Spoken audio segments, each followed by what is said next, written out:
नमस्कार दोस्तों, स्वागत है आप सबका हमारे फिर से नए वीडियो में। दोस्तों इस समय हम पहुंच चुके हैं धनाना धाम में। धनाना धाम हरियाणा में है, जहां पर संत रामपाल जी महाराज जी कहते हैं कि ये भक्ति का मूल केंद्र है।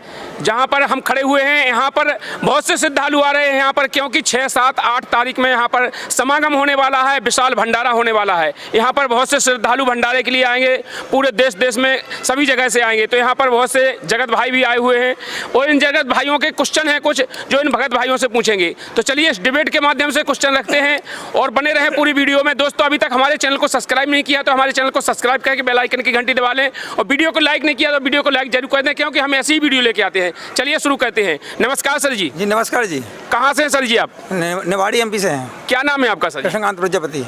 सर जी, जो आप यहाँ पर आए हैं धनाना धाम में, आपने जो देखा यहाँ पर कैसा लगा आपको? यहाँ तो बहुत अच्छा लगा भाई, यहाँ आने से बहुत अच्छा लगा भाई। तो संत रामपाल जी महाराज जी के बारे में क्या जानना चाहते हैं? हम यही जानना चाहते हैं कि जो हमारे धर्म जो संत रामपाल जी महाराज हैं 3 टाइम की आरती बताते हैं और तमाम जो है साधनाएं बताते हैं। और हमारे जो धर्मगुरु हैं जो प्रेमानंद जी महाराज जी, जैसे प्रेमानंद जी महाराज के ले लो, वो का नाम जो है बताते हैं, का नाम के जो है राधे राधे जपना है, अपना कल्याण हो जाना है। इससे सबसे बड़ा मूल मंत्र है और ज़्यादा कुछ करना ही नहीं है। यहाँ तो बहुत आडम्बर, मतलब बहुत ज़्यादा करना पड़ता है। जो भी 3 टाइम की आरती भी करनी पड़ती है, तमाम मतलब करनी पड़ती है साधना, यहाँ बताती है भगत भाई। चलिए, आपने बहुत बढ़िया क्वेश्चन किया है, क्योंकि हर इंसान के जहन में ये बात गूंज रही है कि संत रामपाल जी महाराज जी बहुत भक्ति के नाम पर बहुत आडंबर बता रहे हैं। इन्होंने कहा है कि प्रेमानंद जी महाराज जी हैं, बिल्कुल सरल भक्ति बताते हैं, राधे राधे जप लो बस मोक्ष हो जाएगा। तो यहाँ पर जो भाई इनसे पूछते हैं। नमस्कार सर जी। नमस्कार जी। सर जी, आपका क्या नाम है? मेरा नाम धर्मेंद्र जी है और मैं आगरा से हूँ। सर जी, जो भाई ने पूछा है कि संत रामपाल जी महाराज जी जो साधना बताते हैं इसमें बहुत बड़ा प्रोसीजर है, लंबा है, और प्रेमानंद जी महाराज जी ने बिल्कुल सूक्ष्म बता दिया कि राधे राधे जप लो बस हो जाएगा, कल्याण हो जाएगा। तो आप क्या कहेंगे इस पर? देखिए, संत रामपाल जी महाराज की दया से, मेरे बंदी छोड़ की दया से इतना ही कहना चाहेंगे कि राधे राधे जो मंत्र है प्रेमानंद जी ने जो बताया है, वो बिल्कुल ना तो शास्त्रों में बताया है, ना किसी वेद में बताया है। और ये जो राधे राधे बोलते हैं, ये कतई ही अपनी मनमुखी साधना है कि ऐसे जपने से मोक्ष मिलेगा। ना तो इस क्रिया से कोई मोक्ष मिलता है और ना ही राधे राधे कहीं किसी शास्त्र में लिखा हुआ है।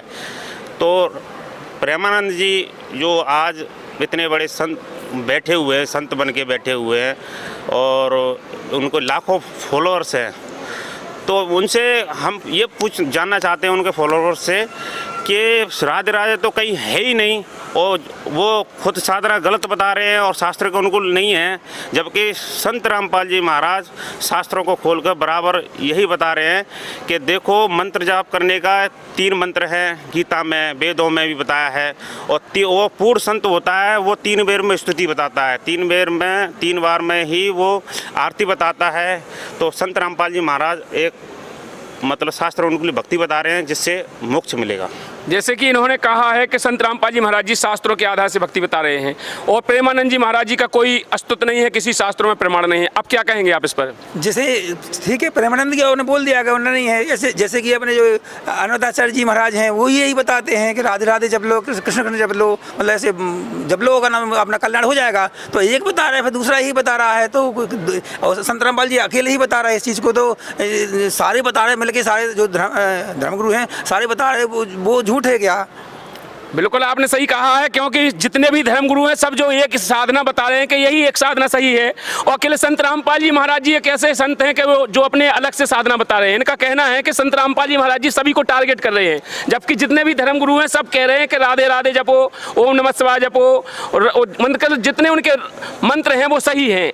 इस पर आप क्या कहेंगे? देखिए, जितने भी सारे धर्मगुरु हैं आज के समय में सारे गलत हैं, क्योंकि उनके पास ना तो शास्त्र अनुकूल भक्ति है और सभी अपनी मनमुखी साधना बता रहे हैं। कोई पैदल यात्रा बता रहा है, कोई पहाड़ों पर जाना बता रहा है, कोई बद्रीनाथ पे जाना, केदारनाथ पे जाना बता रहे हैं, कोई हरे राम बता रहा है, कोई राधे राधे कृष्ण बता रहा है। ये तो मंत्र है ही नहीं। जो शास्त्रों अनुकूल भक्ति बताई है संत रामपाल जी महाराज बता रहे हैं, अपने वेदों से गीता से बता रहे हैं कि ओम के गीता अध्याय नंबर 16 के 17 के 23 में बताया कि ओम तत्सत इति निर्देश। हे अर्जुन, उस परम अक्षर ब्रह्म का ओम तत्सत 3 मंत्र जाप हैं उसके, और ब्रह्म क्षर पुरुष, अक्षर पुरुष, परम अक्षर पुरुष, 3 भगवान बताए हैं, तो 3 ही मंत्र हैं। ये हमारे संत रामपाल जी महाराज ने वेदों के अनुसार और गीता के अनुसार बिल्कुल क्लियर बता दिया। और ये कहते हैं कि राधे राधे से मुक्ति हो जाए, तो ऐसा तो हमने सुना ही नहीं है। ये एक ही कुएं का मतलब भांग है और ये सरासर गलत है। ये आप कैसे कह सकते हैं कि इनका शास्त्र के विपरीत है? कहीं प्रमाण है इसका? प्रमाण है, गीता भगवत गीता में प्रमाण है, वेदों में भी प्रमाण है कि वो तत्वदर्शी संत पृथ्वी पर एक बार में ही आता है और पूरे पृथ्वी पर मतलब एक बार पूर्ण संत होता है और वो तत्व ज्ञान देता है। तो आज संत रामपाल जी महाराज पूर्ण संत हैं और वो अपने गीता से वेदों से पूरा प्रमाणित करके दे रहे हैं। नहीं तो और भी तो जो संत हैं इनमें भी तो कोई तत्वदर्शी संत हो सकता है। जितने जो हैं इन ये भी तो अपने शास्त्रों के आधार से बताते हैं। वो कह रहे हैं कि वो भी तो गीता पढ़ते हैं, भागवत पढ़ते हैं, उसी के आधार से वो भी भक्ति बता रहे हैं। तो इसमें कैसे डिफाइंस किया जाए कि वो गीता से नहीं बता रहे हैं? कहीं गीता में ऐसा कहीं लिखा है?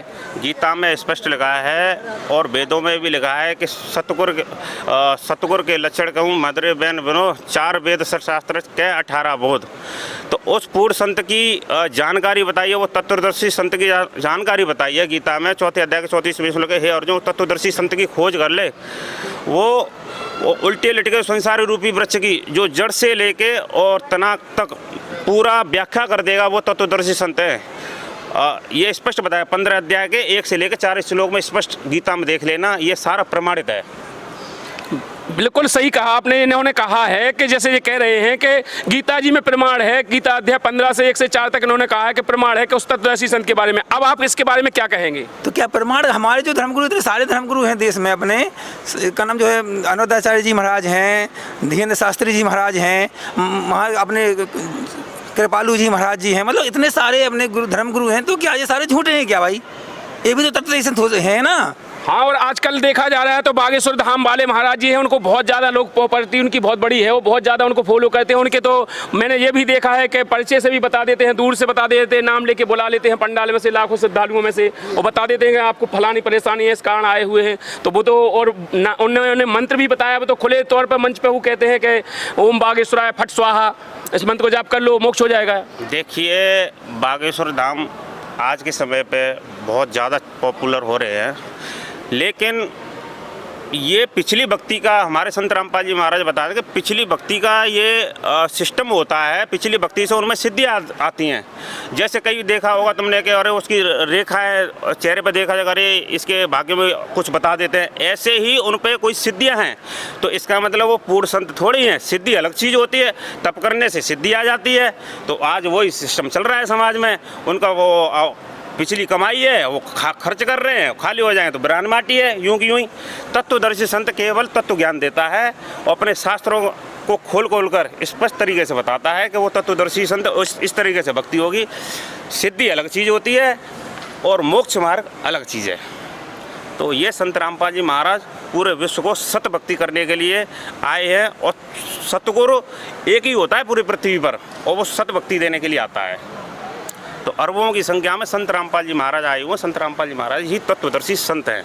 तो तत्वदर्शी संत की पहचान कैसे करें? जो लोग कैसे समझ सकते हैं? देखो, हमारी गीता बता रही है, वेद बता रहे हैं कि तत्वदर्शी संत की पहचान बताई है कि उल्टे लटके संसारी रूप की वृक्ष की जो जड़ से लेके और तने तक कि 3 भगवान बताएं, क्षर पुरुष, अक्षर पुरुष, परम अक्षर पुरुष। अध्याय नंबर 15 के 16-17 में स्पष्ट तरीके से बताया है कि हे अर्जुन, क्षर पुरुष, अक्षर पुरुष, और 17 में बताया कि परम अक्षर पुरुष है। उस परम अक्षर पुरुष की साधना करेंगे जब हमें मोक्ष मिलेगा। और वो तत्वदर्शी संत, वो तत्व संत होता है, वो उल्टे लटे के संसार रूपी के वृक्ष की जड़ से लेकर तना बताया जाएगा, वो तत्वदर्शी संत होता है। वो आज संत रामपाल जी महाराज बताया कि ये भगवान ये है और ये भगवान ये है, ये भगवान ये है, स्पष्ट तरीके से बताया है। तो अभी तक जितने भी इनके साधक हैं, उनके साधकों को कोई लाभ नहीं होता है क्या? देखो लाभ तो संत रामपाल जी महाराज बताते हैं कि देखो किसी के जीवन में अगर कोई लाभ हो रहा है तो वो पिछली बैटरी उसकी चार्ज है, लेकिन मोक्ष का मार्ग नहीं है। ये गारंटी है कि मोक्ष मार्ग उन पर कतई नहीं है। लाभ तो पैसे कुछ भी साथ भक्ति भी ना करो फिर भी लाभ हो रहे हैं उसको। तो इसका मतलब ये थोड़ी है कि मतलब वो साधना ठीक है। साधना अलग चीज़ होगी, भक्ति अलग चीज़ है, और लाभ होना अलग चीज़ होगी। हाँ, तत्वदर्शी संत रामपाल जी महाराज पूर्ण संत होता है, पहले तो उसका शरीर सही करते हैं, फिर उसको 100 वर्ष की आयु देते हैं भक्ति के लिए, और फिर उसको मतलब साफ मोक्ष कराते हैं। नियम में मर्यादा में रह के गारंटी मोक्ष है, उसका शरीर भी सही होगा और मोक्ष कराते हैं। ये संत रामपाल जी महाराज गारंटी देते हैं और सब लाखों भक्तों को लाभ मिला है।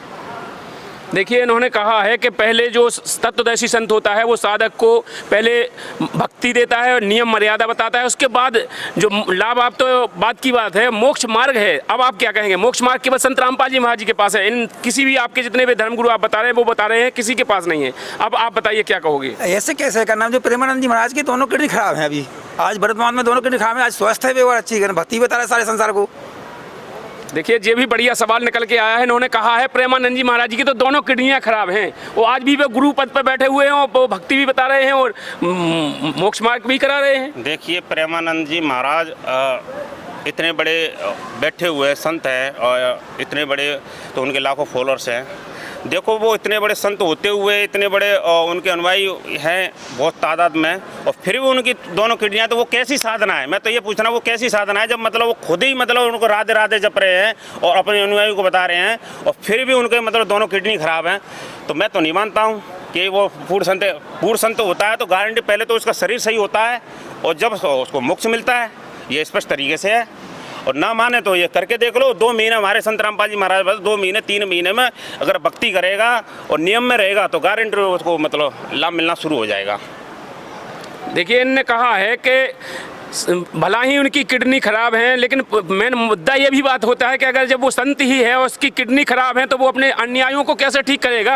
क्या यहाँ पर ये कह रहे हैं कि आपके किसी भी प्रकार की कोई बीमारी हो, संत रामपाल जी महाराज जी से नाम उपदेश लेके भक्ति करके देख लो, आपकी किसी भी प्रकार की बीमारी हो वो ठीक हो जाती है। अब क्या कहोगे आप? उनकी तो खुद की बीमारी अब ठीक नहीं हो रही तो उनके चेलों का क्या हाल होगा? नहीं, उनकी किडनी खराब है, वो स्वस्थ है, आज वो भक्ति दे रहे हैं सारे संसार को, यही तो मैं बोल रहा हूँ भाई। तो वो कह रहे हैं कि जब जिनका गुरु ही बीमार हो फिर वो चेलों को कैसे ठीक करेगा? ये बताओ, इस पर क्या कहोगे? तो ये प्रमाण है भाई, स्वस्थ है ना वो किडनी खराब के बाद भाई। ये तो दिखा रहे हैं तुमको कि स्वस्थ है। स्वस्थ कैसे हैं जब उनकी वो खुद स्वयं स्वीकार कर रहे हैं कि हमारी दोनों किडनी खराब है। और जब जिस संत की दोनों किडनी खराब हो तो वो अपने शिष्यों को कैसे जबकि संत तो मोक्ष कराता है तो उसके पहले साधक के पहला सुख यहाँ पर बताया है, कबीर सागर में लिखा है कि पहला सुख निरोगी काया, काया ही निरोगी हो जाएगी, दूजा सुख घर में हो माया, तीजा सुख कुलवंती नारी, चौथा सुख पुत्रज्ञाकारी। और जब आपके संत हैं जो उन्हें स्वयं बीमार हैं तो उनके चेलों का क्या हाल होगा? ये कह रहा हूँ मैं। तो